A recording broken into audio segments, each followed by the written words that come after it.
You are listening to From Sobriety to Recovery with Jesse Mogul. Let's get to the show.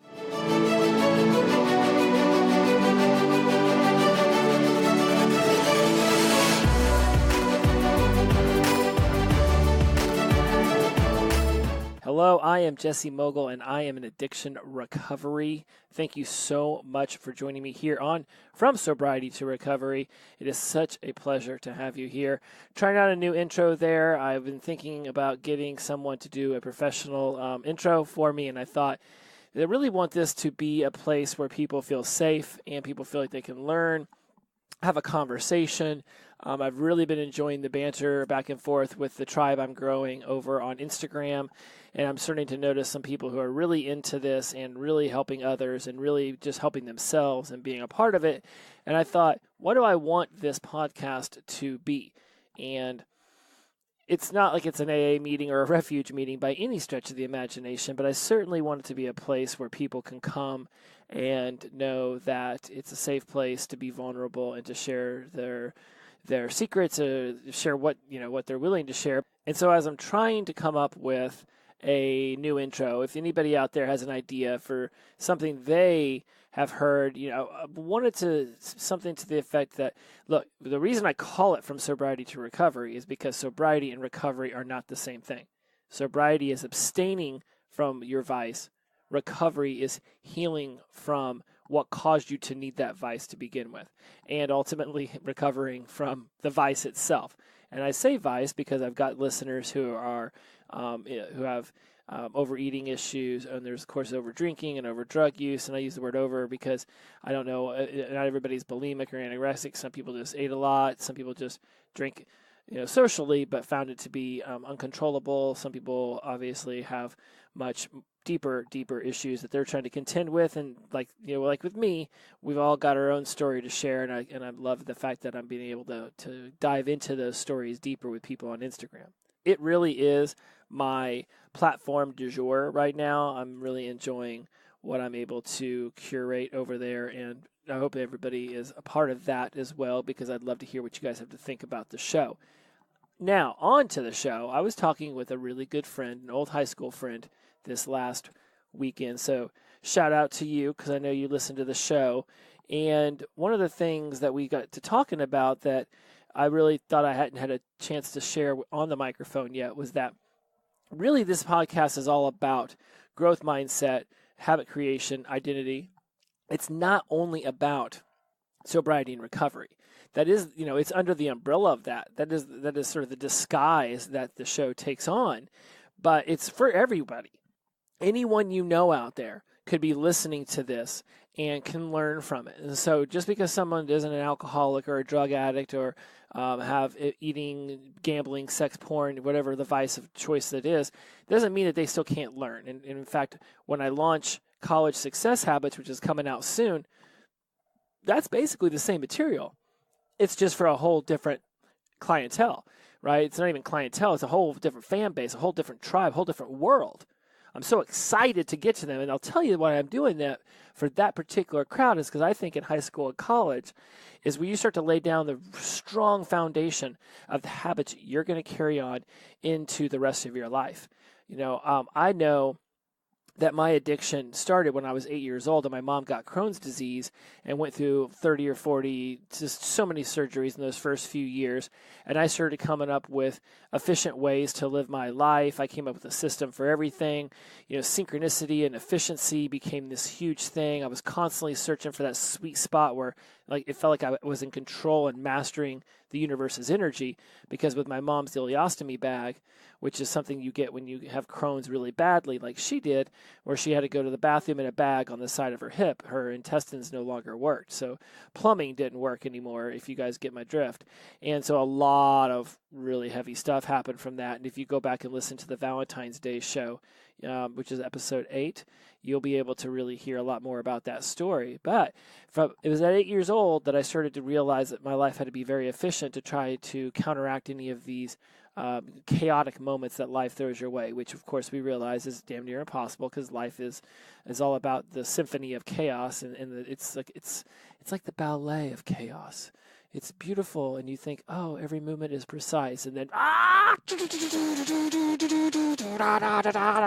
and all of a sudden, all hell breaks loose.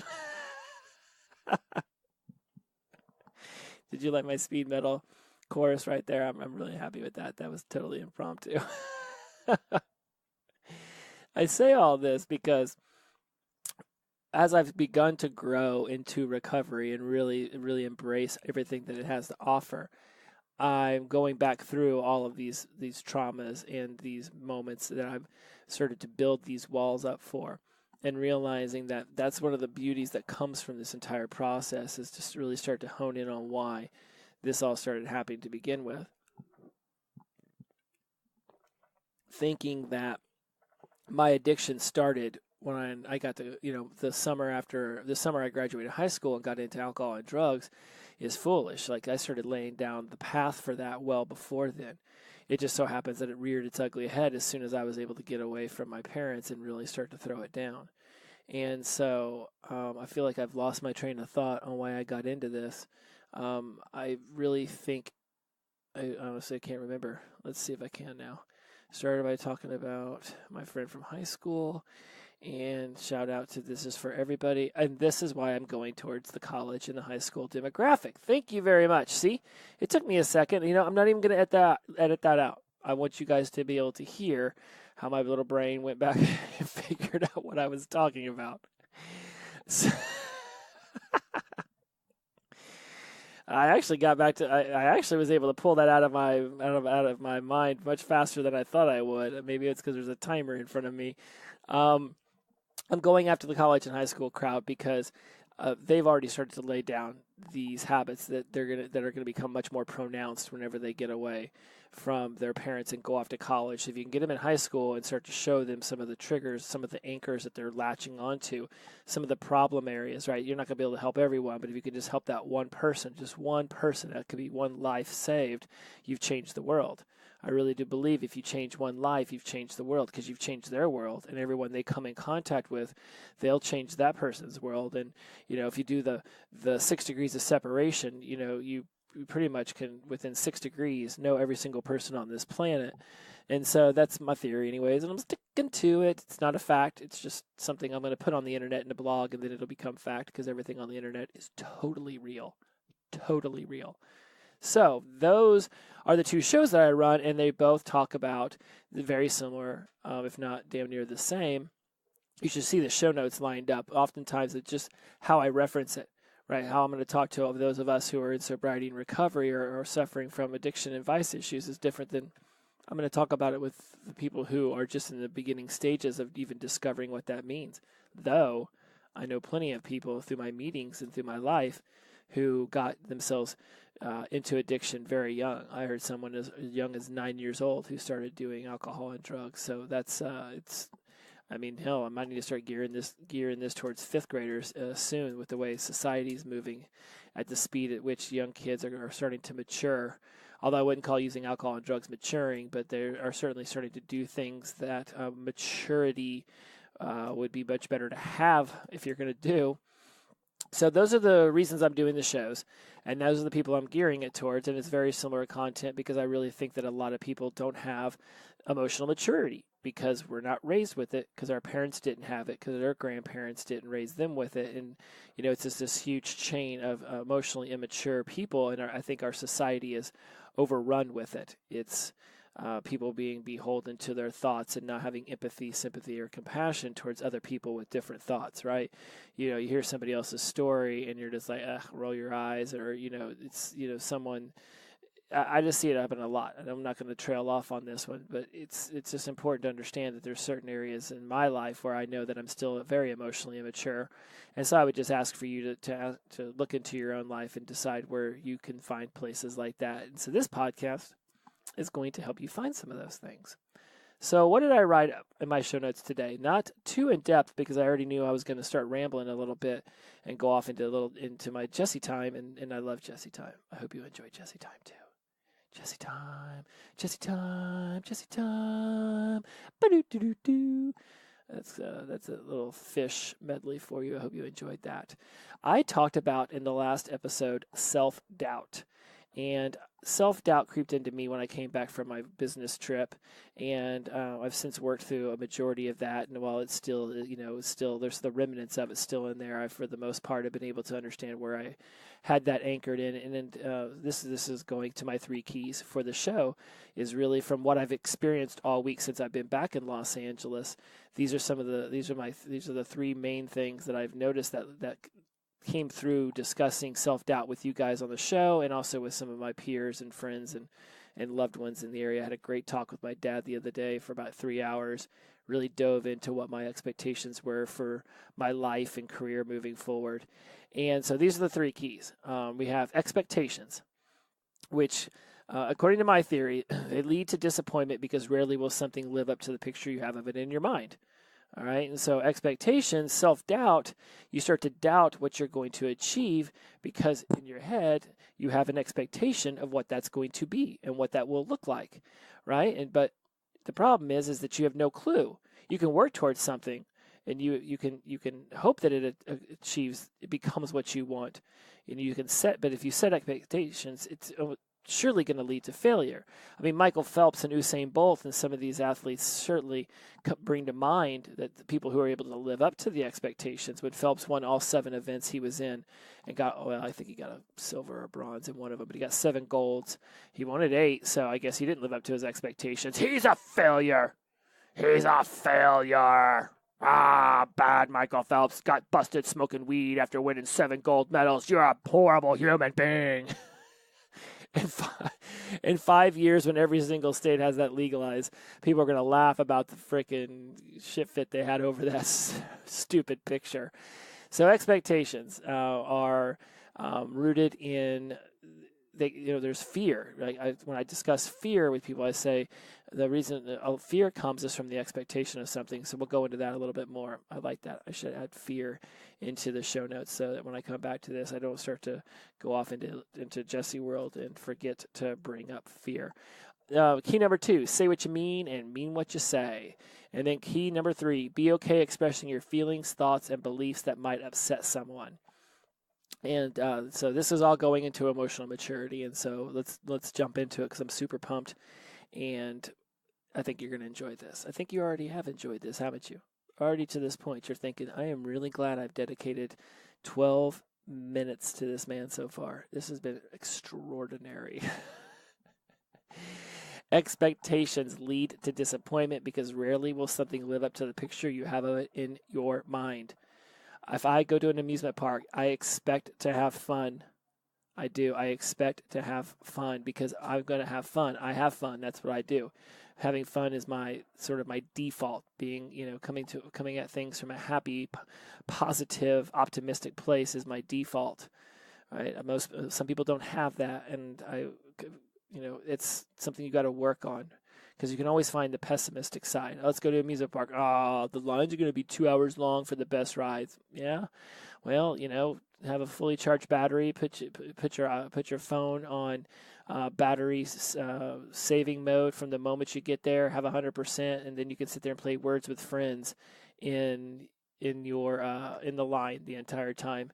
You can take stupid videos on Instagram, and there's things now that we didn't have 20 years ago that could keep yourself entertained. The point is, that's a pessimistic look at it. An optimistic point is that we're going to go to this amusement park and it's going to be a blast because this is a place for fun. Maybe not always for the employees, because I worked at all 4 major theme parks in Orlando, and trust me, we weren't always having a good time, but the paid attendees were, and that's what's important. Unless you take a bunch of small children. I don't know how those people have fun. I just hear a lot of tears. So optimism versus pessimism, right? And so, you can go into things that, like I was telling someone at one of my meetings yesterday, is that people were talking about fear, and I think fear comes from expectations, right? If you fear seeing a snake when you're walking on a trail, when you're hiking, the snake itself isn't what you're fearing. You're fearing getting bit. It's the expectation that if you see a snake, you'll get bit. Right? It's what you expect might happen if you see a snake that causes the fear. If you saw a snake that was on a tree sleeping when you walk by it, you'd be fascinated. You pull out your phone and you make an Instagram story about it. If you saw a rattlesnake on the trail as you were walking by, but you didn't hear the rattle until you were 3 feet away from it, and it lurched out at you, frickin' fear. right? It's the same thing with a bear. See a bear, a mile away on a hike, and it can't get to you. Wow, that's majestic. That's beautiful. See a bear in the middle of the trail and realize that the cub is standing right behind you. Now you got some stuff to be worried about. So fear and expectations are hand in hand, right? If you have fear, it's the expectation that something won't happen the way that you want it, because you have this outcome in your head, right? Well, to me, emotional maturity is being able to release expectations of something. I've discussed how procrastination and perfectionism are the children of fear. Well, the children of procrastination and perfectionism are expectations. You procrastinate, or you try to be perfect with something. You either wait to get it done, you wait to start it because out of a fear that it won't be what you want it to be, or you tinker with something out of a fear that once you release it, people will mock it and ridicule it because you have an expectation of what you want the audience to think of it whenever you release whatever it might be, a song, a term paper, a thesis. It doesn't matter. It could be a volcano that put baking soda and vinegar are poured into for a fourth grade science project. You have an expectation of how people are going to think of that. And if you think in your head that it's not going to be received well, which of course is a possibility if you look at things through a pessimistic lens, then here comes fear. So being able to halt that expectation and just be in the present and say, we're going to go and we're going to have fun. And if somebody's like, well, you're expecting to have fun, so that's counterintuitive. Well, fun it's all in the eye of the beholder, right? So it's sort of like beauty is in the eye of the beholder. Fun is in the eye of the beholder. If I go to an amusement park, even if I ride no rides, but I've just walked around and sat there and enjoyed the beauty, when I used to work at all those theme parks in Orlando, I'd just go there in the middle of the day and just hang out. I wouldn't even try to ride a ride, just because I enjoyed being there. Like, that was fun. Taking a walk down the street can be fun if you think that it's fun, if you decide it's fun. All right, so there's my thing about expectations, and I'd love to hear from you guys. Where are places in your life where expectations start to rear their ugly head, which cause you to start having this self-doubt, this fear, and this pessimistic viewpoint? Because very rarely, if you expect it to go over really well, would you ever have a negative thing? But you don't know if it'll go over well, right? No matter, it could be the most amazing paper of all time, and you put it out there. Let's go with the paper on global warming. You could put it out there. A science journal could pick it up. Some people are going to totally agree with what you say because they're all in on the humans changing the climate, and other people are going to think that you're a moron because you believe that, right? What is it called, a zero-sum game? No, not everyone's going to love what you're doing, basically. So release expectations, release what you think release what you want other people to think about it, and just think about it the way you want to think about it. If you've worked your ass off on it, you'll know you've worked your ass off on it, and then who cares what everybody else thinks? If you half-assed it and you threw it out there and it got tore down, you probably can look at yourself in the mirror and say, that was on me, because I know I didn't try my best. Key number 2. Say what you mean and mean what you say. And I had a really great conversation with a friend about this today, but it's been an ongoing conversation for quite some few weeks because through my therapy in sobriety and recovery with my therapist at Kaiser, we talk a lot about gratitude, humility, and integrity. And with integrity, there's a lot about not lying and speaking truthful and being upfront and honest with people. And so I've really got to this thing of say what I mean and mean what I say. And so I'm not asking people to read in between the lines. And if you're saying things, whether it's within a friendship or a relationship, where you're expecting somebody to read between the lines and then they don't, and then you get mad at them, no matter how obvious it might look to you, it doesn't necessarily mean that it looked obvious to them.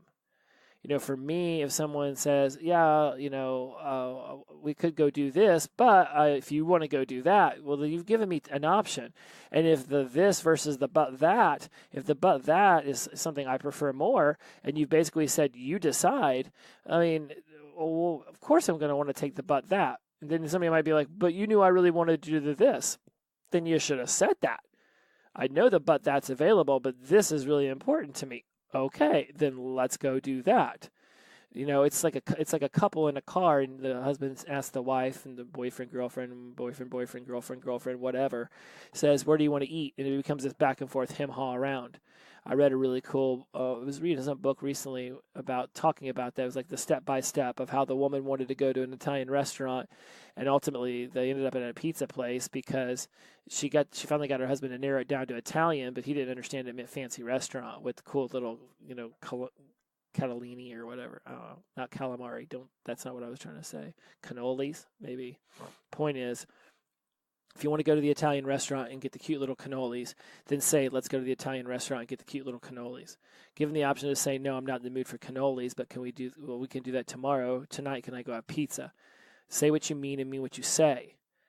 I feel like people don't do this because they're afraid that somebody's going to be like, no, I don't want to do that. That's okay if they don't want to do that. Now there's a conversation happening. But if one person wants Mexican and the other person wants cannoli, and no one's actually saying that, then it's just a bunch of rigmarole. It's just a bunch of blah, blah, blah. And ultimately, both people walk away unhappy, and then there's like this sort of energy underneath the entire conversation of negativity or disappointment where it shouldn't have, it would, at least if it was going to be there, have it be there because it was an open conversation. You wanted cannoli, I wanted pizza. Tonight we're going to have pizza. Tomorrow we'll have cannoli. You can be disappointed now, but ultimately you will get what you deserve or you wanted, or vice versa. You can have cannoli tonight, I'll have pizza tomorrow. I'm not really that disappointed, right? I mean, if you eat 2 or 3 meals a day, that's like 14 to 21 a week. You're looking at, I don't know, almost, somewhere between 75 and 80 meals a month. It's okay if one meal doesn't go great. It's okay. Let's all just simmer down. It's like at a restaurant when people are trying to decide if they want cheese on their omelet or not. It's cheese, guys. You're not being asked to solve freaking world hunger over here. Some of my sub points on say what you mean and mean what you say are ask why a lot. I was talking to Tom today about, that's my peer from Alabama who I was visiting. He was saying that in the engineer world, they have a rule where you ask why 5 times and then you finally get the answer that you were looking for. You really got to make somebody dive deep into their psyche and figure that out. So ask why. If somebody's like, I really want cannolis. Why? Because. Why? Cannolis are delicious. Why?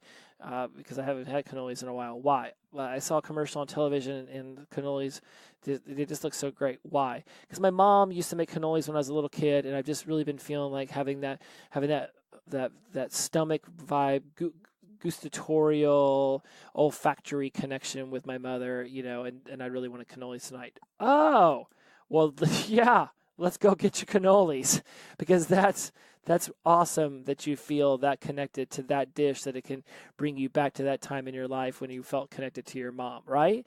But if you didn't ask all those whys, then you're just sitting there like, I don't know, because I want cannolis. Shut up and just turn the car right, damn it, you almost missed it. It's like, let's talk about what's really going on. For me, a lot of times I pick places to go eat because I'm trying to be frugal with my money. I don't want to go waste it on dishes out to eat. It's one meal. I'm not going to spend $45 on an entree at a restaurant. It's not that good. I'd rather go to the grocery store like I did the other day and buy 2 filet mignons that were half off, so I got them for $10 instead of $20, and I ate both the damn things. They were delicious. I don't think a restaurant could have done it any better, other than I would have been in a restaurant. Sub-key number 2, be less confrontational. I was talking, again, back to my friend who I was talking to from high school the other day, the communication issues with her husband, and what ended up coming out of that was, it's like if you're having a communication issue and you turn to the person and go, I feel like you're pissed off, what's up? Well, now you've labeled whatever emotion that they have. You've given it your label. You haven't allowed them to label it.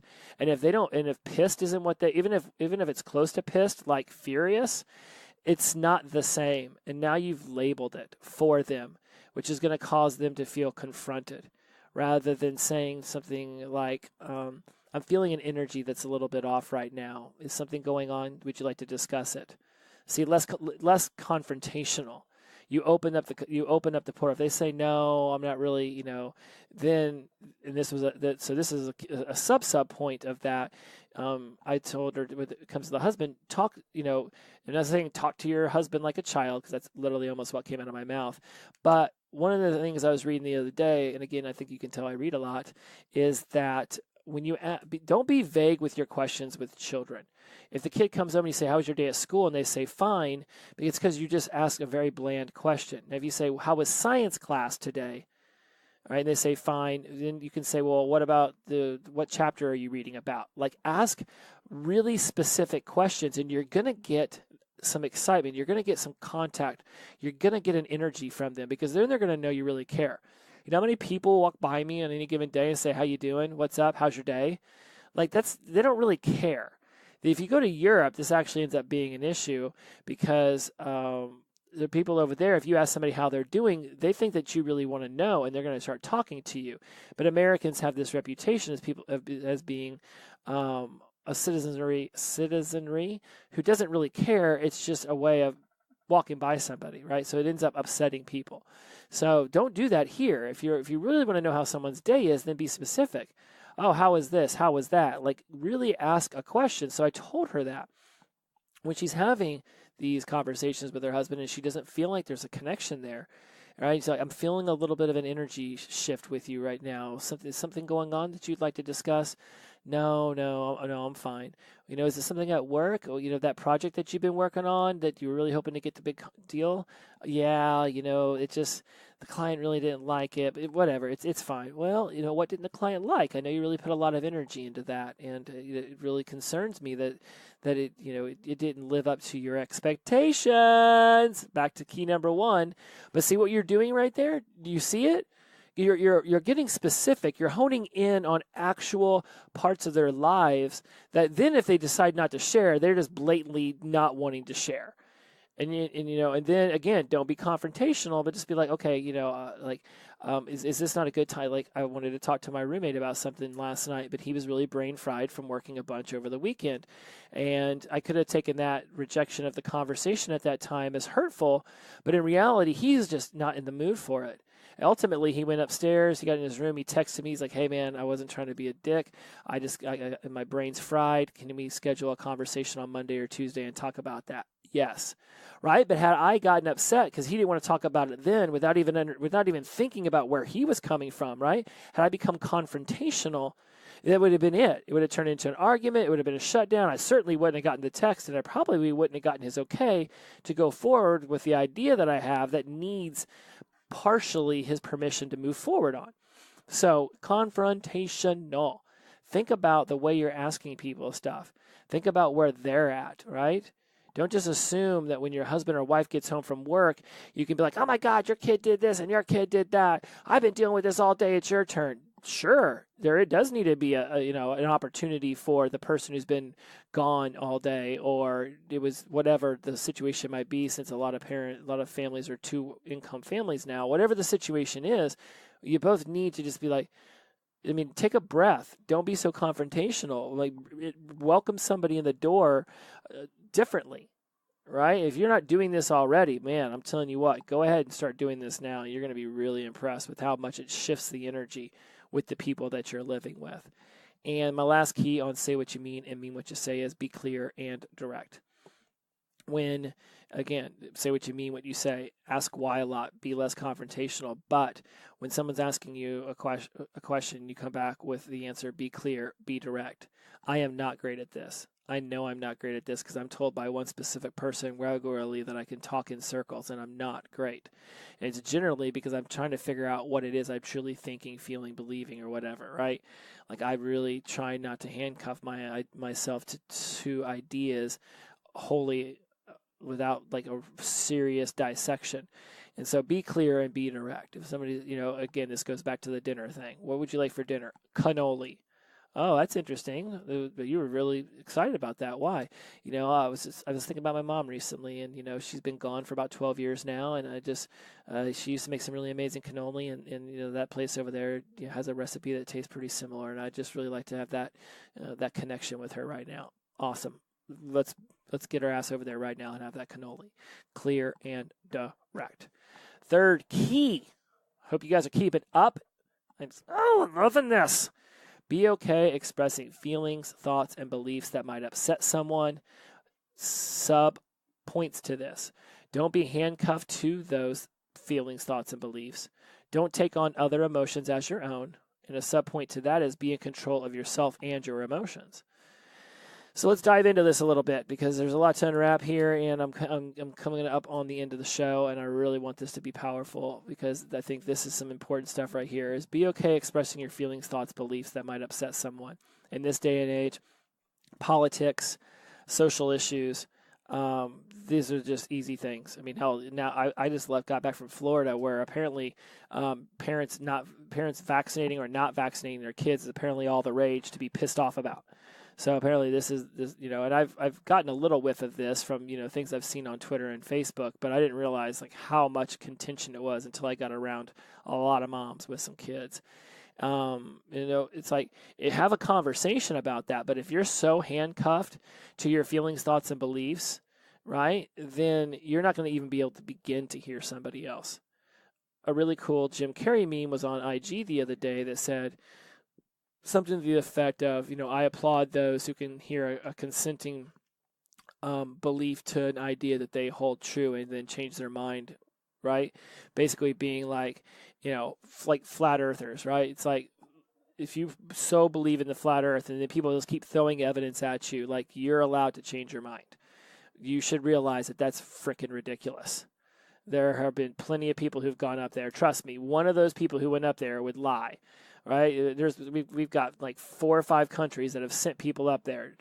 Whatever you Americans think we might have going on here as far as espionage goes, I can guarantee you that the Chinese and the Russians and the Indians and everybody else who sent people up to outer space would have no problem come down here and screwing with everybody and saying, check this out. Just like there was that one Russian diplomat who said he had proof that there was aliens. Haven't heard nothing about that guy since. I'm sure he's probably in a gulag somewhere. Other countries aren't going to hold on to secrets just because Americans hold on to that idea of it. So I can assure you, if you believe that the earth is flat, you're just, I don't know, I think you're just trying to get a rise out of people. But again, if you're handcuffed to that idea, no matter how much evidence is thrown your way, you won't see it any other way. I mean, there's no growth there. There's no growth there. You can have feelings, thoughts, and beliefs, and you can stand strong to them, but that doesn't give you the right to just negate somebody else's, right? This would be one of those things like, why? Like dive down into what exactly has that person feeling the way that they do. It doesn't mean you have to agree with them. Right? I mean, I believe in a lot of very liberal, progressive things. I live in Los Angeles. I believe everyone, should be treated fairly and equal rights. And no matter what the laws say, there's people out there not being treated fairly. They're not being treated equally. Whether it's the LGBTQ community, whatever, people with guns and middle Americans, whatever it might be, there's not a whole lot of, there are places in our society where we could be doing a lot better, right? So if somebody hates, let's say, gay people, and I don't, and then they're going to sit here and tell me, why they don't like them, then that's where, don't be confrontational. Ask them why. Keep asking them why. Somewhere along the line, they were programmed that. No kid wakes up, and no kid comes out of the womb and hates people. Hitler was not born as a baby hating Jewish people. He was taught that. And then he went off and did his insanity with it, but he was taught that. Right? Babies are not born. Like people are like, oh, he was born with the devil in him. No. Okay, maybe like 1%, 1%, 1%, or 1% have some sort of, genetic or abnormality in their brain that causes them to be, sociopathic or something to that extent. So yes, I don't want to use a definitive here. There are certainly people who are born with, a DNA genetic deficiency that causes them to be, off the kilter. But a 1 out of every 100 million does not make an always make, but nor does it make a trend that can be followed and believed that babies can be born evil, right? We're shown that route by who raises us, by the imprinting and implanting, and then thus the mirroring and matching. So that's I went off a little bit there, but my point is that don't be handcuffed to ideas, all right? Don't think that people were born, to hate other people. There's a why there. Ask it 5 times, really dive in, but do it in a non-confrontational way where you're really trying to learn about the person, right? Even say that. I'm not trying to disagree with you on purpose. I'm not trying to be confrontational. I just want to have a better understanding of you because I care about you in this conversation. Maybe the rest of America would have an easier time talking to Trump supporters if they'd sit down and ask them why they were so fed up with politicians that they went after that guy as their savior. Because I can assure you there's a lot of pain going on in their lives if they're listening to that man and believing that what he says is true. Don't take on other emotions as your own. I may have lost some listeners talking about Trump that way, but that's okay because I don't think that people should treat people mean. But again, anyways, do not go back to that topic, Jesse. Stay away from that. Don't take on other emotions as your own. If somebody else is crying, hold space for them to cry, but you don't necessarily need to cry. Empathy, sympathy, and compassion don't necessitate that you cry if someone else is crying. I got into this conversation with a friend as well, and some people they do that. They immediately take on the emotions of someone else. You can be there for them, and you can have that be a part of what's going on, right? If somebody's crying, you shouldn't have a big smile on your face. I mean, show the empathy, but have an ability to separate yourself from what they're feeling to what you're feeling, right? It is really important as people, especially those of us in sobriety and recovery, to realize that someone else's emotions about who we used to be, well, now we're this new version, and we might have to prove ourselves to them to make up for the wrongs we've done. And I think that's step 4 or something like that. But the point of taking on their emotions, if they think that we're a worthless piece of crapola still, is not something that I'm going to sign up for, and I don't recommend that you do it either. I'm not saying put a wall up, but certainly have like a little invisible force field that keeps their emotional energy out of your aura. I have an energy healer named Shoshana who's absolutely amazing. If anyone's into that, I'd be more than happy to send her contact along the way. This woman's amazing. She has a way of, I think it is Good, Bad, Right, Wrong, Pad, Poc, All Nines, Shorts, Boys, and Beyond. Is something that she says to release all the energy that she absorbs during a meeting so that she can jump right from one into the next. You've got to release other people's emotions from your aura and just have yours, because God knows we have enough emotions of our own. We don't need someone else's getting in there and screwing with what we're trying to pull off. Last but not least, be in control of yourself and your emotions. Again, with addiction being the way that it was in me, I had a lot of issues with controlling myself.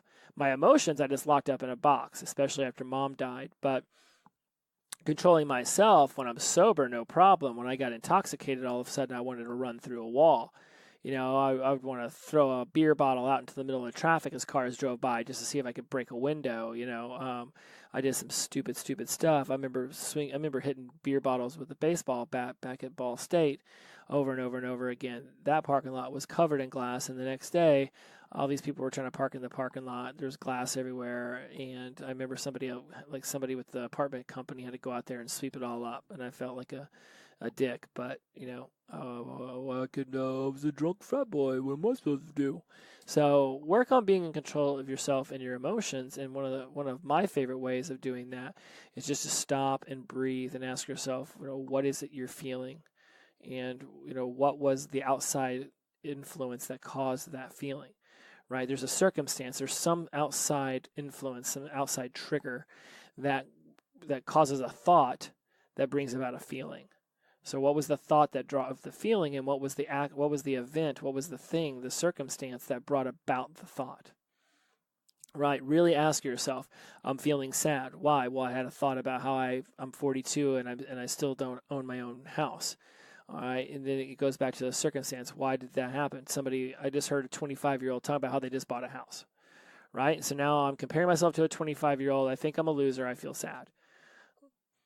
Let's turn that around. I was an alcoholic and I should be dead. My thought is, wow, I'm really amazed at my progress over the last 25 months. I'm really glad that I chose sobriety and recovery because I should be dead. My feeling, jubilation. Jubilation, which is how I feel. And I'm wrapping up this show. I really, really, really want everyone out there to understand that everybody has their own way of living their life. And these are just things that are important to me. This is the way this is my filter. This is my perspective on emotional maturity. You're going to have yours. Perhaps this has been able to resonate with you and really get in there and start to mix with everything that you already believe. Again, if you're saying, nope, you're an idiot, dude, go to hell. I can't believe you said that about Trump. I can't believe you said that about confrontation. I can't believe you said that about fear. I can't even believe you brought up, LGBTQ people in your podcast. You go to hell. You're handcuffed to some feelings, thoughts, and beliefs right there. And if you shut me down then, now you're aware of it and ask yourself why. Why did you feel confronted there whenever this wasn't a confrontational? I didn't have a confrontational agenda when I did that. And so I'm just opening your eyes, right? It's like being aware of what you're aware of. I mean, for some people, you're aware of things, but are you aware that you're aware of it, which is next level? I'm aware of a stop sign when I go there, but am I super hyper aware? Am I watching all of the other stop signs to make sure everybody else is stopping? Did I see the bird flutter by? Do I see the kids playing baseball in the park, and maybe a baseball could fly over the fence and get into the street, and that could cause some mayhem? Like, are you aware of what you're aware of? Have you really been able to elevate yourself up? It's the difference between just being a tall person or standing on the shoulders of another tall person. Like, you got to get above. What is the second level of awareness? That's what I'm bringing. And that's the goal, is for everyone to just be able to take these ideas, be able to mix them in your little pot and think about them and incorporate them as you see fit. So that is what I have to say about that. Thank you so much, everybody, for listening. If you are not already following me on Instagram, go over there at From Sobriety to Recovery. Also, my personal one at Jesse Mogul, which has been stalled out for a little bit, but I'm getting ready to launch a whole new series over there because of College Success Habits is coming out. I'm really super excited about that. That is going to be a really amazing show, looking to get at the youth before they get addicted. And other than that, I'll shout out to my cousin for sending me over some really seriously awesome love about the show on Saturday morning. Thank you so much for listening. It really meant the world to me. I actually felt like one of those little emotional frogs that get stuck in your throat. I felt that whenever you sent that over. So I did go 40-some minutes, and I know I promised these things would be shorter. So I hope that you've made it to the end. If you have, go over on Instagram and comment on what was your biggest takeaway from this episode. And let me know what it is you'd like to discuss for the next one. Because I love doing these, and I really hope that they bring you as much value as they do me saying all these things out loud so I can remember to actually follow them. Much love, everyone. As always, the power of positive energy, release and flow. Be kind to one another. Empathy, sympathy, compassion, humility, gratitude, integrity. Hammer these into your head every time. I hope you're already following them. If you're not, I will show you the way. Love you, everybody. Take care. And once again, I am Jesse Mogul, and I am in addiction recovery. Take care, everybody. Bye-bye.